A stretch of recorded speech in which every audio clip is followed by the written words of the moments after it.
வணக்கம் நல்லுள்ளங்களே! எல்லாரும் எப்படி இருக்கீங்க? ரொம்ப நாள் ஆச்சு உங்ககிட்ட பேசி. ஸோ, இன்னைக்கு நம்ம மினி விலாக்ல என்ன பார்க்க போறோம்னா, எங்க அம்மா எங்களுக்காக மதியம் செஞ்சு வச்சிருந்த சூடான தேங்காய் சாதம் வித் பருப்பு குழம்பு. நல்ல மணமணக்கும் பருப்பு குழம்பு அண்ட் கிறிஸ்பியான பொட்டேட்டோ. ஸோ, இந்த மாதிரி ஒர்க் போயிட்டு, இல்ல காலேஜ் போயிட்டு வரும்போது, உங்க அம்மா இப்படி சமைச்சு வைக்கும்போது, உங்களுக்கு இருக்க ஆனந்தம் எப்படி இருக்குன்னு மறக்காம கமெண்ட் பண்ணுங்க. அது எனக்கு ரொம்ப ஹேப்பியா இருந்தது. ரொம்ப நாள் கழிச்சு இப்படி வந்து சாப்பிட்டது. சூடா சாப்பிட்டது.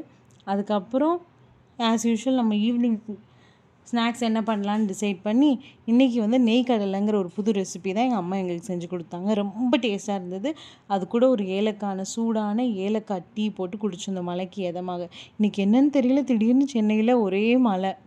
ஒரு 1 1/2 மணி நேரம் கரண்ட்டெல்லாம் கட் ஆகிடுச்சு. உங்கள் ஊரில் மழை பெஞ்சுதா அப்படின்னு மறக்காமல் கமெண்ட் பண்ணுங்கள். ஸோ, இந்த நெய் கடலை சாப்பிட்ட கையோட வீட்டில் கொஞ்சம் கிராசரி, வெஜிடபிள்ஸ் எல்லாமே தீர்ந்து போச்சா. ஸோ, அதனால் அதை வாங்குறதுக்காக சிவாவும் அம்மாவும் கிரேஸ் மார்க்கெட்டுக்கு போனாங்க.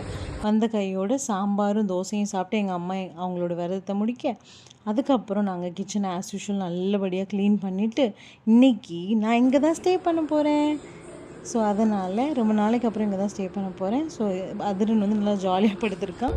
ஸோ, இந்த மாதிரி மினி விலாக்லாம் பார்க்க எங்கள் சேனல் மேகலைன் ரேண்டம் தாட்ஸை மறக்காமல் சப்ஸ்கிரைப் பண்ணுங்கள். பாய்.